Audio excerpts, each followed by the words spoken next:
이 시간 우리에게 주시는 하나님의 말씀은 사무엘상 17장 37절에서 40절까지 말씀입니다.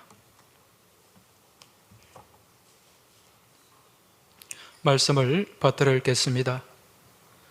또 다윗이 이르되 여호와께서 나를 사자의 발톱과 곰의 발톱에서 건져내셨은즉 나를 이 블레셋 사람의 손에서도 건져내시리이다. 사울이 다윗에게 이르되 가라, 여호와께서 너와 함께 계시기를 원하노라.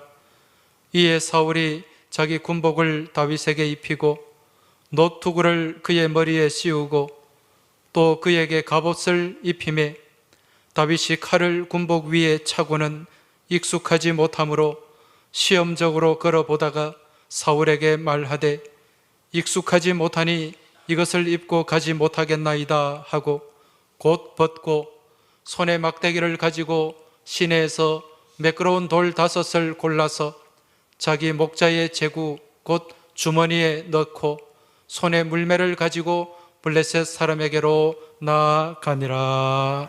아멘. 우리가 지난 시간에 이어서 지금 사무엘상 17장을 중심으로 이 골리앗과 맞서는 다윗의 모습, 또 우리 삶을 가로막는 인생의 골리앗과 또 우리가 어떻게 맞서야 하는가, 이것을 우리가 살펴보고 있습니다. 여러분의 삶 가운데 불쑥불쑥 등장하는 골리앗 앞에서 주눅들지 마시기 바랍니다. 두려워하지 마시기 바랍니다. 좌절하지 마시기 바랍니다. 쫄지도 마시기 바랍니다. 말씀 붙잡고 하나님 믿고 의지하고 당당하게 맞서 싸우며 승리하는 여러분과 저의 복된 삶이 될 수 있길 주의 이름으로 축원합니다. 자, 그럼 우리가 이렇게 거인과 이 골리앗과 맞서 싸워서 이기기 위해서는 어떤 무기를 가져야 하는가? 오늘은 이 무기, 구체적인 무기를 한번 우리가 살펴보도록 하겠습니다. 지금 블레셋 군대가 이스라엘을 침공을 했습니다. 침공해서 어디에 진을 치고 있는가? 에베스 담밈이라는 곳에 진을 치고 있어요. 이 에베스 담밈은 블레셋과 이스라엘의 국경, 그 국경에서 이스라엘 쪽으로 조금 더 들어온 그러한 지역을 얘기하는데, 이 에베스 담밈이 피의 경계선이라는 뜻을 가지고 있습니다. 피의 경계선. 그럼 이건 무엇을 의미하는 걸까요? 이곳 에베스 담밈에서 그만큼 많은 피를 흘렸다. 그 예전부터 블레셋과 이스라엘 사이에 많은 전쟁이 이곳에서 벌어졌다는 것을 우리가 알 수 있습니다.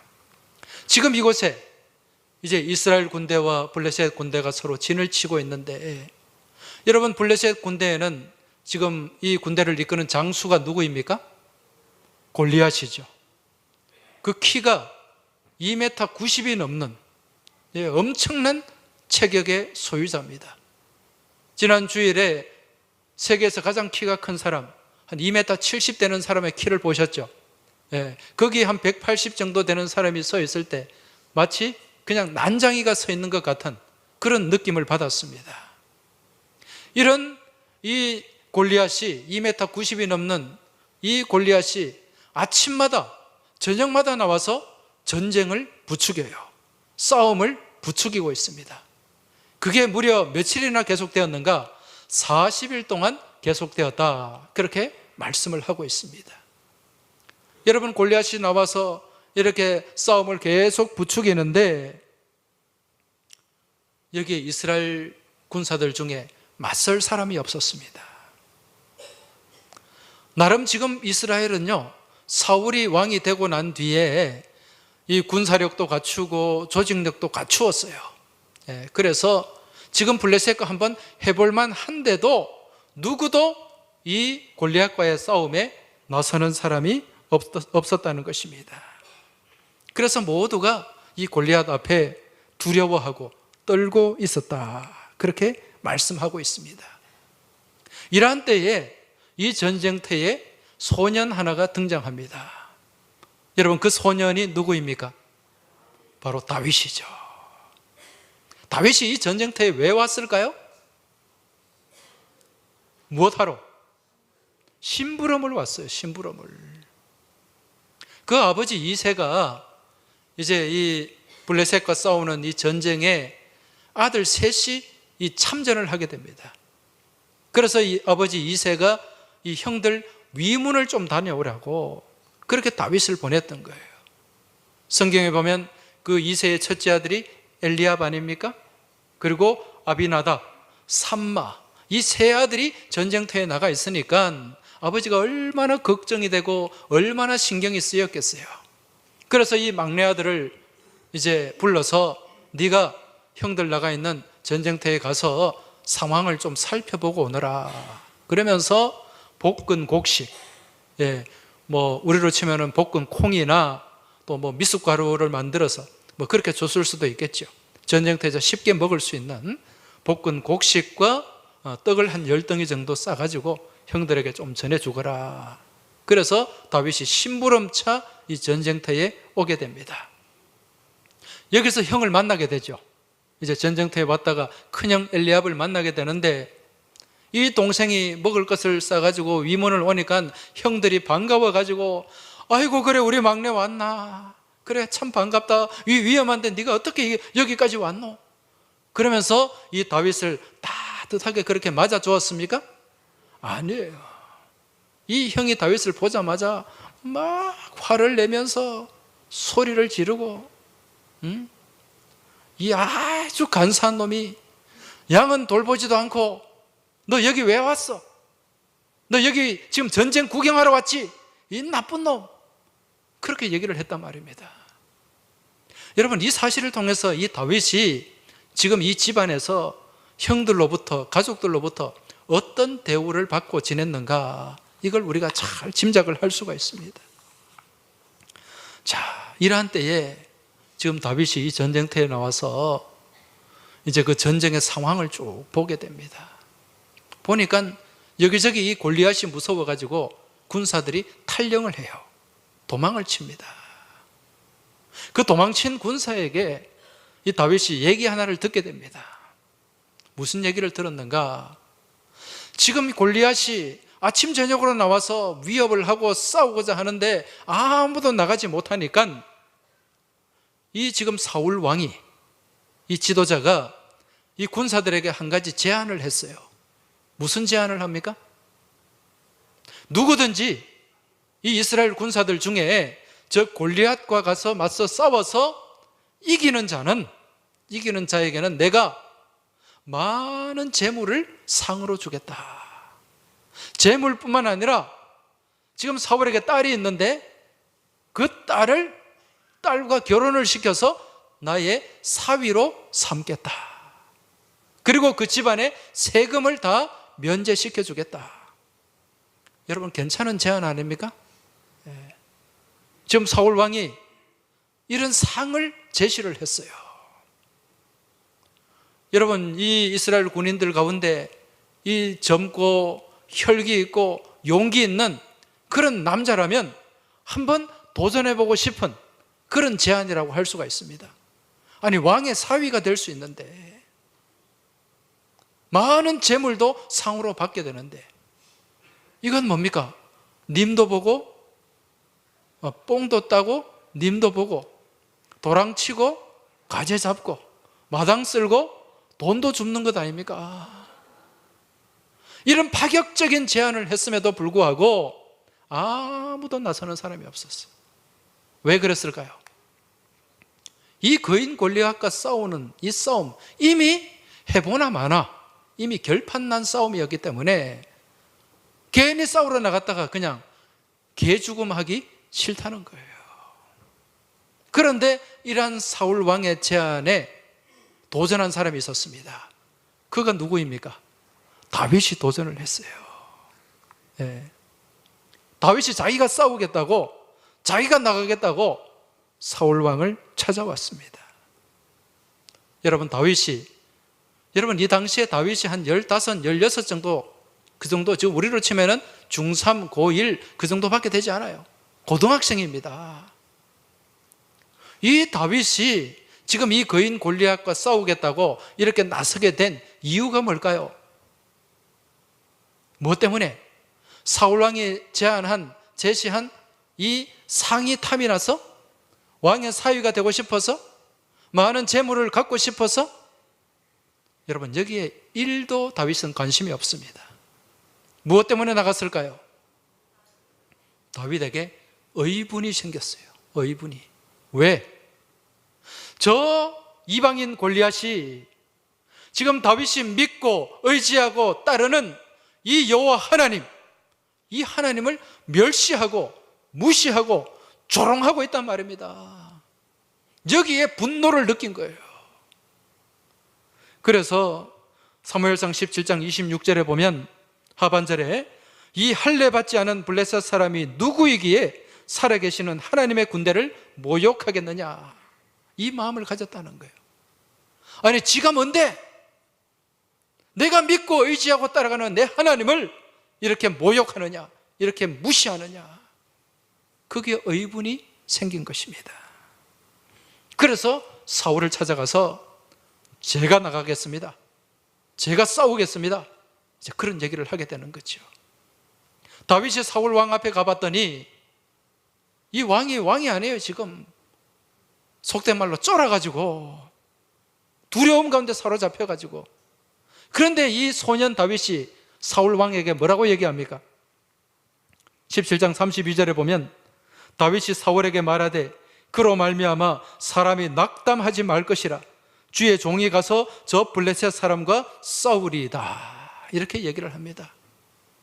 여러분, 이 시골 촌뜨기 목동이 이 한 나라의 왕 사울 왕 앞에 가서 낙담하지 마십시오, 용기 잃지 마십시오. 뭘 하고 있습니까? 지금 권면하고 있는 거예요. 권면하고 있는 거예요. 여러분, 다윗의 믿음의 용기가 이 정도입니다. 여러분, 하나님을 절대적으로 신뢰하고 하나님을 의지하는 믿음이 있으면 여러분, 세상이 갖지 못하는 용기를 갖게 되는 줄 믿으시기 바랍니다. 세상이 가질 수 없는 담대함을 소유하게 되는 줄 믿으시기 바랍니다. 지금 다윗이 이러한 용기와 담대함을 가지고 이런 믿음의 기백을 가지고 지금 사울 왕 앞에 나가고 골리앗과 싸우고자 했던 것입니다. 바라기는 오늘 이 시간 예배하는 우리 모든 믿음의 교우들 10년 가운데 이러한 믿음의 기백과 이러한 믿음의 용기가 충만하시길 주의 이름으로 축원합니다. 이제 다윗이요, 이 사울을 찾아와 가지고 자신이 골리앗하고 싸우겠다고 하니까 이 사울이 생각할 때 어떻겠습니까? 기도 안 차는 거예요. 이거 말도 안 되는 거예요. 이 조그마한 소년이 양이나 치던 이 아이가 저 2m 90짜리 골리앗하고 싸운다는 것, 이거 말이 안 되는 겁니다. 그래서 처음에 사울이 어떻게 했습니까? 아이고, 그래, 네 용기가 가상하다, 기특하다, 한번 가서 한번 싸워봐라, 그렇게 말하지 않았어요. 너 안 된다, 힘들다. 33절 말씀에 보면 사울이 다윗에게 이르되 네가 가서 저 블레셋 사람과 싸울 수 없으리니 너는 소년이요. 너는 소년이라는 것은 너는 어리다는 거예요. 너는 보잘것없다는 겁니다. 거기에 반해서 그는 어려서부터 용사임이니라. 골리앗은 어릴 때부터 싸움터에서, 전쟁터에서 잔뼈가 굵은 사람이기 때문에 네가 도저히 감당할 수 없다는 얘기입니다. 이러한 사울의 얘기를 들은 다윗이 뭐라고 답변을 합니까? 뭐라고 얘기합니까? 왕이시여, 제가 우리 아버지께서 저에게 맡겨주신 이 양을 돌볼 때에 사자도 공격을 해오고 곰도 공격을 해왔습니다. 그때 이 곰이 사자가 양의 새끼를 물어갈 때에 내가 끝까지 따라가서 그 곰과 사자와 싸웠고, 그리고 그 양의 새끼를 구출을 했습니다. 내가 그때 이 사자도 쳐 죽이고 곰도 쳐 죽였는데 지금 하나님을 모욕하는 저 골리앗 또한 그 짐승들과 같이 될 것입니다. 이렇게 선포를 했어요. 그러니까 사울도 이 다윗을 꺾을 수가 없는 거죠. 그래서 사울이 어떻게 합니까? 자기가 입고 있던 군복을 벗어서 다윗에게 입히고 갑옷도 입히고 투구도 씌워주고 자기가 차고 있던 칼도 내어주게 됩니다. 한번 상상을 해보시기 바랍니다.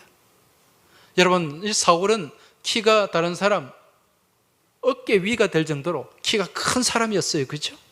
근데 다윗은 아직 어린 소년입니다. 거기에 사울이 입고 있던 군복을 입고 갑옷을 입고 투구를 쓰고 칼을 들었다? 상상만 해도 이거는 견적이 나오죠. 그죠?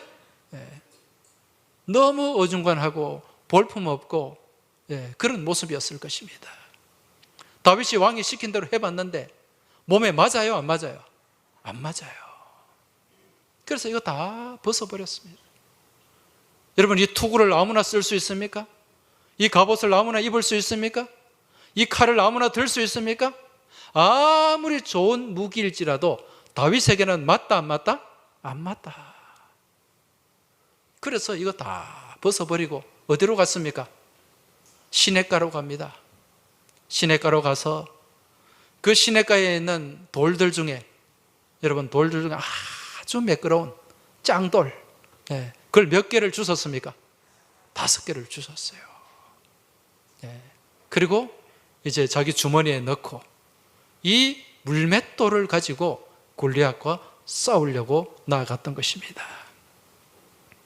여러분, 세상 사람들이 볼 때 이 물맷돌 가지고 전쟁터에서 싸운다는 것, 이거 얼마나 참 웃기는 일입니까? 다 방패를 들고 창을 들고 칼을 들고 싸우는데 이 돌멩이 들고 싸운다는 게, 그러니까 이 골리앗이 다윗이 이 막대기 들고 물매 들고 나가니까 골리앗이 다윗에게 뭐라고 얘기합니까? 네 나를 개로 생각하느냐, 나 개 취급하느냐, 그렇게 조롱을 했어요.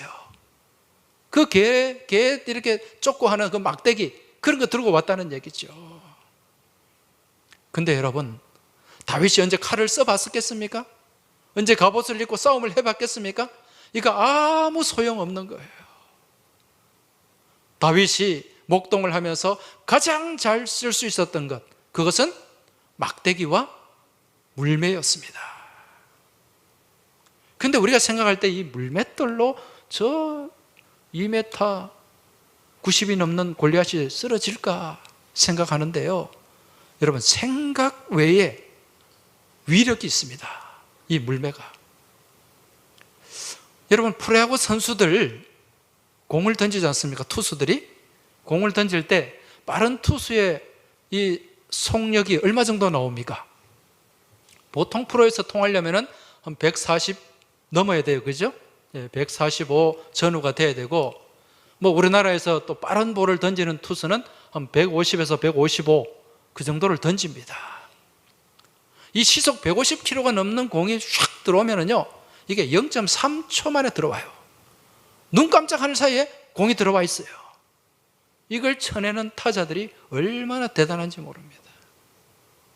그런데 세계에서 가장 빠른 공을 던지는 투수가 누구인가? 미국 메이저리그에 가면 그 체프먼이라는 투수가 있습니다. 2011년경에 신시내티 레즈에 소속되어 있을 때 170km를 던졌어요. 여러분, 이거 상상을 초월하는 속도입니다. 이런 공에 맞으면 어떻게 될까요? 죽어요, 죽어. 그래서 야구 선수들은 머리에 뭘 씁니까? 헬멧을 쓰죠. 헬멧을 쓰고도 맞아도 뇌진탕에 걸리거나 이런 170kg짜리 공은요, 엄청난 파괴력이 있습니다. 그래서 보호장구 팔에도 하고 다리에도 하고 그렇게 하는 거예요. 그런데 여러분, 이 물매의 속도가 어느 정도인지, 어느 정도 될까요?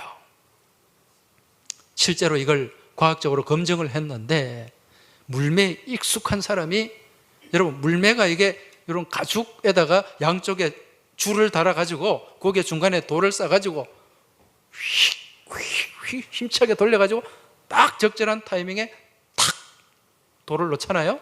그러면은 이게 날아가는 속도가 240km가 나온다고 합니다. 240km. 순간 속도가. 거기에다가 이 단단한 매끄러운 짱돌. 이 매끄러운 돌을 구했다는 것은 다윗이 이 과학을 잘한 것 같아요. 공기 저항 계수를 줄이기 위해서 그 돌로 이 물매를 가지고 골리앗 앞에 나가서 이걸 돌려가지고 탁 놨는데 이게 정확하게 이마에 명중합니다. 돌이 박혔다 그랬어요. 이마에 박혔어요. 그러니까 말 한마디 악소리 한번 못하고 그냥 그 거인 골리앗이 쓰러지고 만 거예요. 원샷 원킬입니다. 지금 다윗은 자기가 가장 잘 다룰 수 있는 무기, 남들은 무시하고 남들은 우습게 봐도 자기가 가장 잘 다룰 수 있는 무기를 선택했고 그 무기로 싸워서 이길 수가 있었다는 것입니다. 여러분, 세상 가운데서 우리가 성공하기 위해서는 자기가 잘하는 걸 해야 됩니다. 자기가 좋아하는 걸 해야 돼요. 그죠? 아무리 돈 잘 버는 그런 직업일지라도 자기하고 안 맞으면 그거 안 됩니다. 여러분, 아무리 의사가 인기가 있고 좋은 직업이지만은 그 의사하고 자기가 적성이 안 맞고 자기하고 안 맞으면 의과 대학 졸업도 못 합니다. 자기하고 가장 잘 맞은 일을 최선을 다할 때 남들이 좀 무시하고 남들이 어떻게 좀 보면은 그냥 제대로 그렇게 대우를 안 해줄지라도 내가 좋아하는 일, 내가 잘할 수 있는 일에 최선을 다하다 보면 어느 순간에 그게 나의 가장 큰 무기가 되고요, 그게 나의 가장 큰 어떤 장점이 되는 겁니다. 여러분, 요즘 세계에서 원예 용품, 꽃을 밭을 갈고 꽃을 심고 하는 그 원예 용품 중에 가장 인기가 없어서 못 파는 게 있는데 그게 한국산이에요. 그 미국의 아마존이라는 몰에서도 주문은 많은데 없어서 못 파는 그 원예 용품이 한 가지가 있는데 그게 뭔지 아십니까? 호미예요. 한국산 호미. 이게 배송비까지 합치면 한 3만 원 정도 한다 그래요. 중국산도 있어요. 중국산은 10분의 1 가격밖에 안 되는데 그거 잘 안 삽니다. 한국산 호미를 사려고 해요. 그런데 이 호미를 만드는 분이 누군지 아십니까?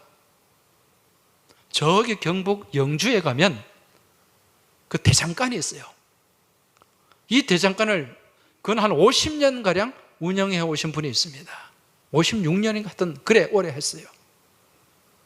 이분이 만드는 호미가 없어서 못 파는 그런 호미라는 거예요. 이분의 성함이 석녹이라는 분인데 금년에 70이 되셨더라고요. 여러분, 대장간에서 일하는 거 그거 누가 알아줍니까? 무시할 수도 있죠. 그렇지만은 이분은 이 일에 56년 동안 이 일에 최선을 다해 왔어요. 그 지금은 전 세계에서 누구도 근접할 수 없는 그런 장인, 마이스터가 되었고 이제 없어서 못 파는 그런 물건이 된 거죠. 여러분, 이것이 바로 이분의 이 석녹이 씨의 물맷돌입니다. 오늘 이것은 우리의 영적인 삶 또한 마찬가지입니다. 우리가 믿음의 삶을 살면서요, 그 누구도 알아주지 않고 그 누구도 인정해 주지 않아도 우리가 믿음의 삶 안에서 묵묵히 봉사하고 섬기면서 그러한 섬김과 봉사 가운데 얻은 나만의 기쁨, 나만의 간증, 나만의 감사 제목, 여러분, 이것이 나의 영적인 물맷돌이 되는 줄 믿으시기 바랍니다. 다윗은요, 남들이 인정해 주지 않았지만은 그 목동생을 하면서 그 하찮아 보이는 물맷돌을 갈고 닦았고 결국 이 물매가 골리앗과의 싸움에서 이기는 결정적인 무기가 되었다는 것입니다. 그런데 여러분, 이 다윗이 갖고 있는 영적인 물맷돌은 어떤 것인가? 여러분, 다윗은 어떤 사람이었죠? 다윗은요, 하나님과 교제하는 사람이었습니다. 늘 하나님과 의논하고 하나님께 여쭙는 사람이었어요. 그래서 성경에 보면 다윗이 늘 하나님께 여쭈어 무슨 일을 만날 때마다 하나님께 여쭙는 삶을 살았어요. 이게 뭘까요? 기도하는 삶이죠. 하나님께 기도했다는 거예요. 여러분, 시편이 모두 몇 편이 있습니까?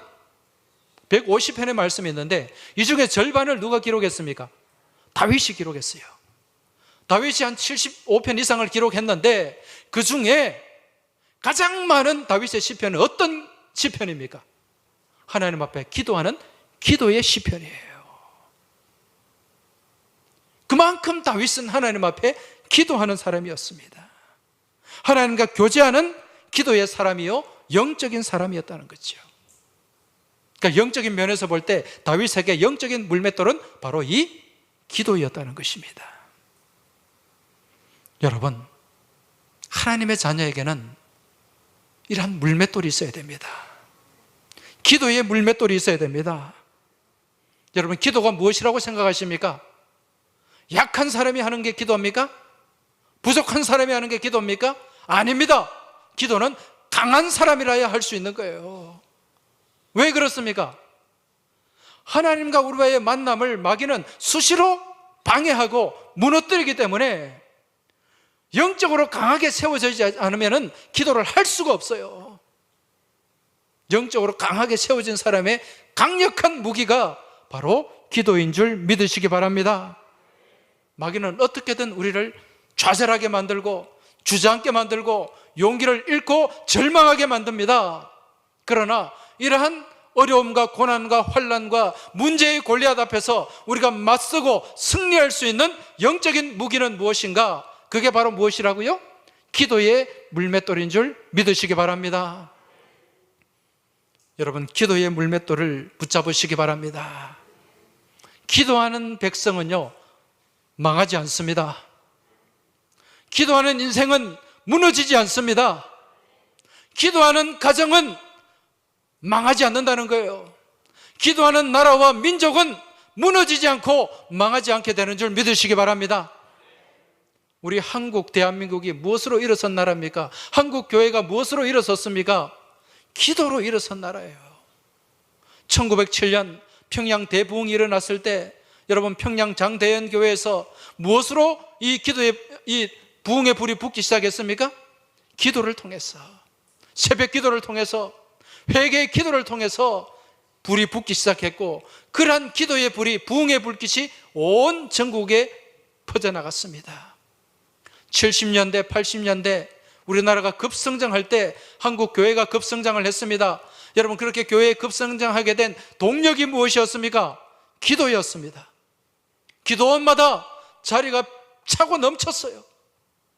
교회마다 기도의 그 줄이, 기도의 호흡이 끊어지지 않았습니다. 여러분, 이 기도가 우리 대한민국을 살리고 한국 교회를 부흥시킨 동력인 줄 믿으시기 바랍니다. 그런데 지금 이 기도가 식어가고 있어요. 기도의 물맷돌을 놓고 있다는 것입니다. 다시 이 물맷돌을 우리가 붙잡아야 될 줄로 믿습니다. 다시 기도의 자리로 나가야 될 줄 믿습니다. 여러분, 기도의 자리를 사모하시기 바랍니다. 새벽 기도의 자리를 사모하시고 수요 기도의 자리를 사모하시기 바랍니다. 감사하게도 요즘 우리 수요 기도회가 점점 많아지고 뜨거워지고 있습니다. 기도하시는 분들이 점점 많아지고 있다는 거예요. 이러한 기도의 자리에 다시금 나오셔서 무릎을 꿇고 기도하시고 기도의 물맷돌을 붙잡고 맞서 승리하시길 주의 이름으로 축원합니다. 이와 더불어서 또 우리가 붙잡아야 될 영적인 물맷돌이 무엇인가? 말씀의 물맷돌입니다. 여러분, 다윗은 어떤 사람이죠? 하나님 말씀이라면 꼼짝 못하는 사람이에요. 하나님 말씀 앞에 늘 무릎 꿇는 사람이었고, 그 말씀 앞에 굴복하는 사람이었고, 그 말씀을 붙잡고 살아가는 믿음의 사람이었습니다. 하나님 말씀하시면 나아가는 삶을 살았고, 주님 말씀하시면 뜻이 아니면 멈추는 삶을 살았던 사람이 바로 다윗이었다는 거지요. 그래서 시편 12편 6절에 보면 여호와의 말씀은 순결함이요 흙도가니에 7번 단련한 은 같도다. 하나님 말씀을 보배처럼 여겼다는 거예요. 가장 귀하게 여긴 사람이 바로 다윗입니다. 그리고 시편 18편 30절에 보면 하나님의 도는 완전하고 여호와의 말씀은 순수하니 그는 자기에게 피하는 모든 자에게 방패시로다. 할렐루야. 하나님의 말씀을 무기 삼는 삶을 살았어요. 하나님의 말씀을 의지하고 그 말씀 붙잡고 담대하게 맞서 싸우는 믿음의 삶을 살았다는 것입니다. 여러분, 하나님의 말씀은 우리의 무기입니다. 지금 우리 손에 말씀의 물맷돌이 있어야 됩니다. 하나님의 말씀은요, 살아있는 말씀인 줄 믿으시기 바랍니다. 하나님의 말씀은 살았고 운동력 있는 말씀인 줄 깨달으시기 바랍니다. 좌우의 날선 검과 같은 말씀이에요. 그리하여 우리의 심령과 혼과 골수와 심령을 찔러 쪼개는 능력의 말씀, 살아있는 말씀, 권능의 말씀이 바로 하나님의 말씀입니다. 이 말씀을 붙잡으시기 바랍니다. 이 말씀을 신뢰하시기 바랍니다. 여러분, 하나님 말씀을 붙잡고 그 믿음을 신뢰하며 나가는 그 삶 가운데 하나님께서 말씀하신 그대로 이루어 가시고 펼쳐 가시는 줄 믿으시기 바랍니다. 하나님 말씀은 장식용이 아니에요. 액세서리가 아니에요. 우리가 하나님의 말씀을 붙잡고 이 말씀 안에 우리가 믿음의 삶을 살아낼 때 이 말씀이 내게 능력의 말씀이 되는 줄 믿으시기 바랍니다. 지금 이 강단에서 선포되는 말씀이 로고스의 말씀이에요. 이 말씀이 우리 안에 자리 잡게 될 때, 자리 잡아서 우리 삶을 움직이며 나갈 때 그 말씀이 생명력 있는 능력의 말씀, 레마의 말씀이 되는 줄 믿으시기 바랍니다. 하나님 말씀 듣는 걸로 끝내지 마시고 그 말씀 붙잡고 의지하고 신뢰하고 그 말씀을 믿음으로 살아내는 여러분 모두가 되시길 주의 이름으로 축원합니다. 그리할 때 이 말씀이 내 인생의 물맷돌이 되는 거예요. 이 말씀 붙잡고 우리가 승리하게 되는 줄 믿으시기 바랍니다. 오늘 우리가 붙잡아야 될 두 가지 물맷돌이 있었습니다. 하나는 무엇입니까? 기도의 물맷돌입니다. 또 하나는 무엇입니까? 말씀의 물맷돌이에요. 이 기도의 물맷돌, 말씀의 물맷돌, 우리는 이걸 붙잡고 이 거인과 같이, 골리앗과 같이 우리에게 다가오는 각종 시험들, 환난들, 고난들, 이러한 문제들 앞에서 우리는 담대하게, 당당하게 맞서 나갈 때 우리는 승리하게 될 줄 믿습니다. 여러분, 지금 가을입니다. 가을은 무슨 계절입니까? 결실의 계절. 가을은 식욕의 계절이 아닙니다. 가을은 여행의 계절이 아닙니다. 가을은 결실의 계절이요 기도의 계절인 줄 믿으시기 바랍니다. 이 가을에 주여 가을에 기도하게 하소서, 이 고백을 담아내며 기도의 물맷돌을 가지고 나아가는 여러분과 저의 복된 삶이 될 수 있길 주의 이름으로 축원합니다. 이 시간 한번 눈을 감아 보시기 바랍니다. 눈을 감고 지금 내게 기도의 물맷돌이 있는가, 말씀의 물맷돌이 있는가 한번 돌아보시기 바랍니다. 이 말씀의 물맷돌이 없고 기도의 물맷돌이 없다 보니까 우리는 세상 가운데서 쓰러지고 넘어지고 연전연패할 수밖에 없는 것입니다. 지금 삶 가운데 어떤 환난이나 어떤 시험이나 어떤 고난이나 어떤 문제가, 그 어떤 고난의 골리앗이 나를 가로막고 있을지라도 여러분 두려워하지 마시기 바랍니다. 주눅들지 마시기 바랍니다. 하나님 주신 기도의 물맷돌, 말씀의 물맷돌을 가지고 당당히 맞서 나갈 수 있길 바랍니다. 여러분, 기도할 때 그 누구도 의식하지 마시기 바랍니다. 오직 하나님만 바라보고 하나님께만 집중하시기 바랍니다. 그리고 내 마음의 소망과 소원을 내어놓고 결단하고 다짐하며 하나님 앞에 기도하시기 바랍니다. 오늘 나누고 받은 말씀을 붙잡고 내 손에 말씀의 물맷돌, 기도의 물맷돌을 가지고 승리하기를 소망하며 이 시간 같이 하나님 앞에 뜨거운 마음으로 같이 기도드리겠습니다. 살아서 역사하시는 아버지 하나님 감사합니다. 오늘 이 시간 저희가 하나님 말씀을 붙잡게 하여 주시고 말씀을 바라보게 하시고 말씀을 의지하며 나아가게 하시니 감사를 드립니다. 아버지 하나님, 저희 삶 가운데 순간순간 골리앗과 같은 거인이 저희를 가로막고 저희를 짓누르고 저희를 힘들게 할 때가 많이 있습니다. 이러한 골리앗 앞에서, 이러한 거인 앞에서 주눅들지 않게 하여 주옵소서. 약해지지 않게 하여 주옵소서. 좌절하지 않게 하여 주옵소서. 우리 하나님 주신 말씀의 물맷돌을 붙잡게 하여 주옵소서. 우리 하나님 주신 기도의 물맷돌을 붙잡고 당당히 맞서며 싸우며 승리하며 나아가게 하여 주옵소서. 기도는 우리의 능력인 줄 믿습니다. 기도는 우리의 근세인 줄 믿습니다. 기도는 우리의 특권인 줄 믿습니다. 주여, 우리와 함께 하시고 우리를 붙잡아 주시고 우리를 새롭게 하여 주시옵소서.